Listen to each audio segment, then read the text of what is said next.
Okay, so intro to allyship, a place to start to become a better ally. So, kia ora, my name is Cass, I'm a developer at Abletech, and I wanted to do this talk, which is a little bit outside of what we would normally do at a well-railed meetup. It's a non-tech talk kind of thing. And one of the reasons I wanted to do this was because it's an area of interest for me, and also because I was thinking that if I have to do a talk about it, I'll do more research about it, which I wanted to do, and I just wanted to share what I've learned. So today we'll go through a few things. First, we'll go through a definition of allyship. It's a concept that most of us are familiar with, but not necessarily familiar with the actual definition and the wording, and there's kind of like an emerging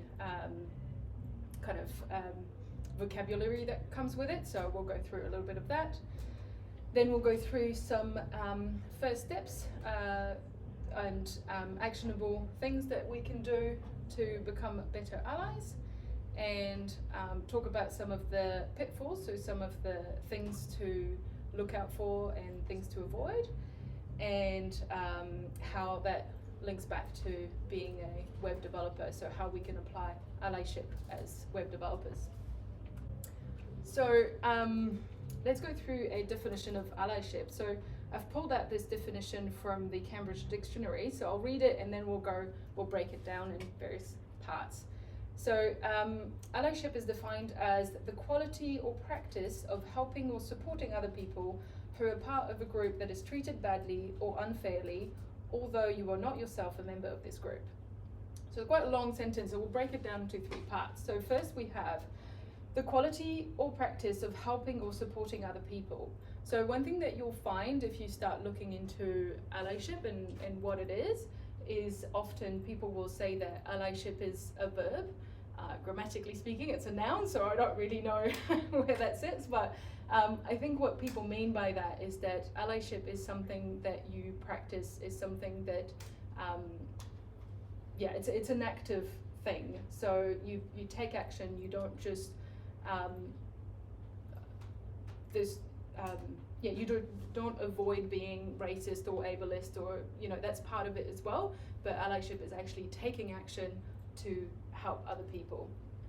The second part is the people who are part of a group that is treated badly or unfairly. So that's also an important concept in allyship. So it's based on the assumption that we live in a world and in a society that is not equitable, and that there is privilege, and some of us benefit from some privilege and some different types of privilege. And in order to have such a thing as allyship, you have to accept the fact that there is such a thing as privilege, otherwise allyship doesn't exist. And the third part is, although you are not yourself a member of this group, and that's setting a distinction between what it is to be an ally and what it is to be an activist. So, for example, as a woman, if I go to the streets and raise my voice for women's rights, I'm not being an ally. I am defending my own rights, and I am fighting my own struggle.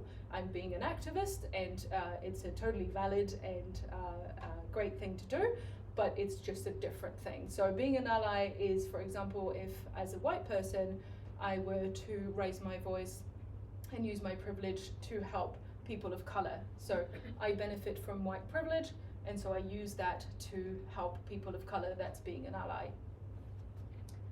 All right. So as I mentioned before, the first step into understanding and taking that journey towards allyship is to recognize your own privilege. So this can be quite uncomfortable. It's a journey that we need to go on, and sometimes when you start to educate yourself and learn about privilege and where privilege is found and how it presents itself, you might find that you have in the past, or you are currently participating in behaviors that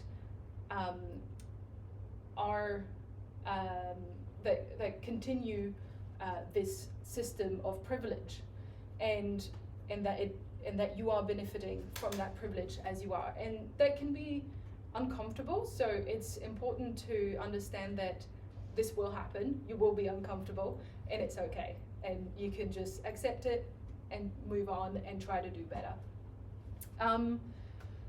I think that recognizing privilege can be a path to humility. So I think it can help recognize where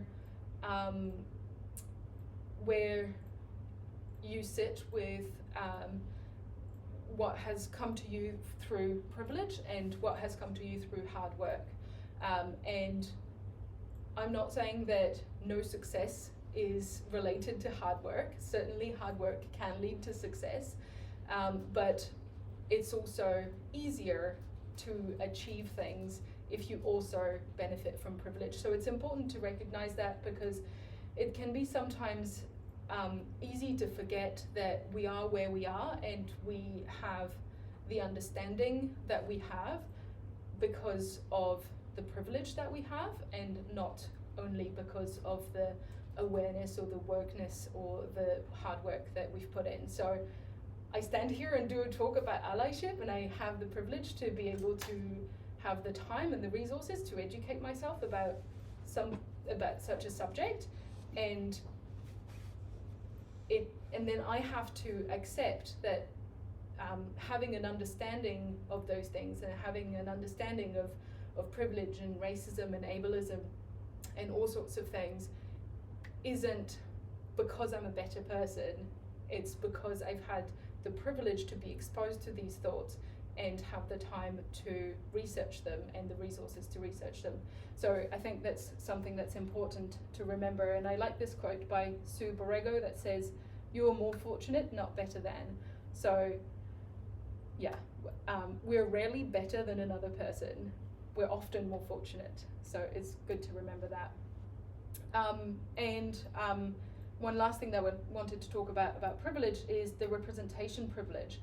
And I'd like to talk about 2 points on the representation privilege. So the representation privilege is about seeing people who look like you, who belong to your group, represented in media or anywhere else. And there's 2 sides to this coin. So first of all, if you don't see yourself represented in the world, it's hard to imagine yourself becoming things that, for example, if you don't see yourself represented in political leaders, it is harder to imagine yourself becoming a political leader. So that's one side of the representation privilege, and that affects children a lot, where from quite a young age, they start to put themselves in boxes about what they might want to do in their future based on what they see in the world. So that's one side, and that's the side that we're commonly thinking about. But I think there's another important side of the representation privilege as well, which is that as a person belonging to a privileged majority, if you don't see other minorities represented, then it is harder for you to understand their experience and to connect with those people and to empathize with those people. So allowing minorities to be represented is beneficial for minorities because they can see themselves represented, and for the privileged majorities as well, because they can start to understand the minorities better and be better allies. I've also added a whakatauki, so I'll read that now. So it says, "E hara takutoa I te toa takitahi, engari he e toa takitini. My success is not my own, but from many others." So that's a good thing to remember as well. We get our success from other people, and we need to help other people to get their success as well. So let's talk about some actionable things that we can do. So I've put a little first slide, start small. It's quite overwhelming. There's so much information, and you know, and you're like, oh no, I can't like start a grassroots movement and like get thousands of people behind me. I just don't know how to do that. You don't have to do that. Just start with the little things. Yeah, that's just a little reminder.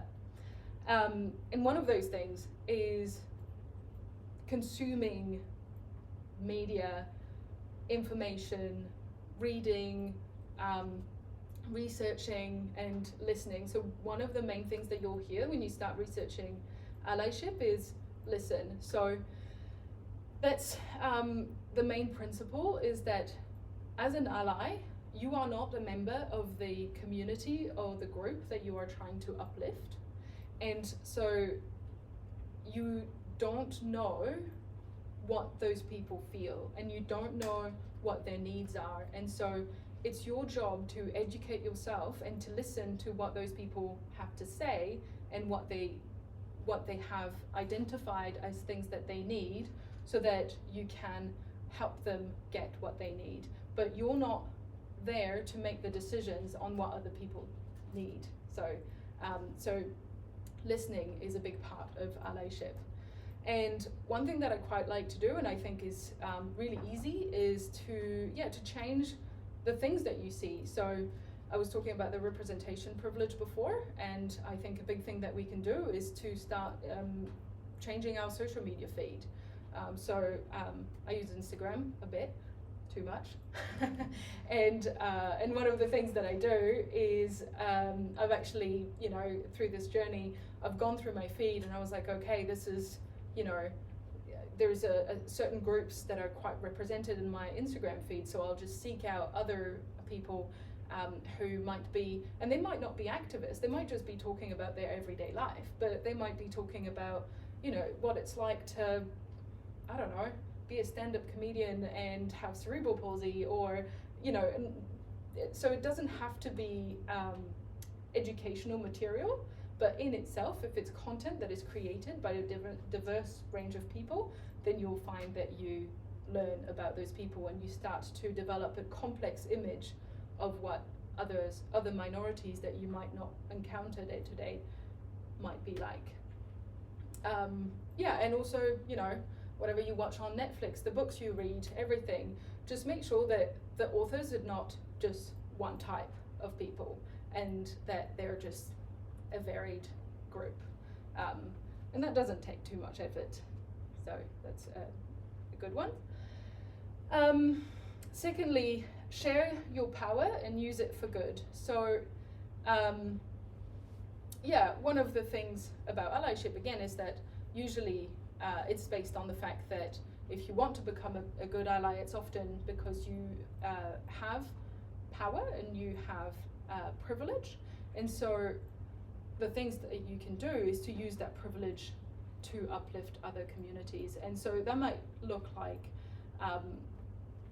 different things. You might use your time if you have spare time. You might use your time and volunteer. You might use your voice if you have a platform. So if your privilege has led you to be in politics or something like that, you can use that platform. Or, you know, I get to have a platform today, so I'm using it. So that kind of stuff. I've put a quote, this kind of not exactly on point, but I've put a quote here by Mary Beecham, and it says, "One less racist in your life is not one less racist in the world." And I like this idea because it's about, you know, you're using your voice to try and change people's mind and to try and make the world a better place. Shutting people out and not talking to them ever again isn't going to change their mind. So, you know, if you can, try to talk to people. It's not always easy. And be consistent. So keep showing up. It might feel like things aren't really helping, that you're not really making a big difference, but if you keep showing up, if you're consistent, if you keep with your values, it will make a difference. So let's talk about a couple of things that we should be aware of when engaging in this journey. So as I mentioned before, as the ally, your opinion, I don't want to say that your opinion doesn't matter. Your opinion does matter, but you have to recognize that your experience doesn't matter. You need to understand what the experience of people in minority groups is, and what they need in order to help them. And you will find that a lot with any content about allyship, the idea of speaking up, not speaking over, so not making your voice louder than the voice of the minorities you're trying to uplift. It can be a bit scary sometimes, and it can lead to the feeling that you can't speak at all. And I think that's actually problematic as well. So it's difficult, but you have to kind of navigate this fine line of speaking up and making sure that those ideas get shared and spread without taking the conversation over and away from the minorities that need to be represented. I don't have any, we've only got 20 minutes, so I'll let you kind of take this idea and go away and do your own research. But yeah, there is a fine line between being active and taking over, so you have to find that for yourself. Another thing that is important as well is to watch out for defensiveness. So we mentioned about privilege before, how that can be quite uncomfortable, and if you're listening to a podcast and there is an idea that is raised that makes you feel uncomfortable, well, nobody's going to get hurt. You're alone in your living room, you can get angry at the podcast, that's fine, you'll get over it. But if a real life person talks to you about their experience of suffering from being part of a minority and having suffered from discrimination or something like that, and you might feel like they're accusing you, and it's a natural reaction to feel that way, and it's worth taking note of that feeling and realizing that the person is usually not accusing you, and taking note of that feeling, putting it in the back, not reacting to it in front of the person who is sharing their experience, because you might hurt them if you do so. So it's really something that is worth looking out for. And finally, how can you be a better ally as a web developer? So basically all the things that we talked about before, you can apply as a web developer. You can apply in any setting, really. But there are 2 points that I think, 2 places really where as developers we can make a difference. And so one of them is day-to-day at work. So being an advocate for better hiring practices, making sure that your job descriptions are inclusive, making sure that your office is inclusive, that you have accessible bathrooms, that all the things that might make your job offers available to everyone. So that's something that you can do. Making sure that everybody within your company gets offered the same opportunities to learn and to grow, and making sure that everybody gets heard to the same extent, no matter what their identity is. So that's the kind of day-to-day, be a good person kind of allyship. And the other part is when you're actually writing code and developing apps. So we produce web apps, and those web apps are consumed by the general public. And if we forget about anyone in producing those web apps, then we might deprive them of that service. So an example would be if you write an app that allows people to sign up to a new GP, for example, and their ethnicity isn't in the drop-down, or their gender is not in the drop-down, then they might actually not sign up, they might delay sign up, they might delay treatment, and some of those things are actually what leads to the kind of a gap in healthcare or a gap in using services. So it's important to remember, and even if you think, oh, you know, I develop APIs, I don't have to do anything with accessibility. You know, if somebody asks you to develop an API and to return a certain content and you're like, you know, something's missing, then raise it, you know, say something, do something about it. So yeah, that's it. I've got a couple of resources that I can share. Yeah, I will send them somewhere if that's useful. And yeah, that's it. Thank you.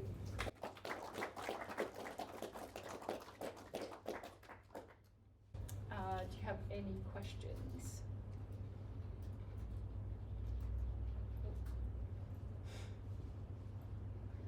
Was there something? I'm sorry. No, go for it. Well, I was just wondering what led you to, I guess, researching all of this or going down this path.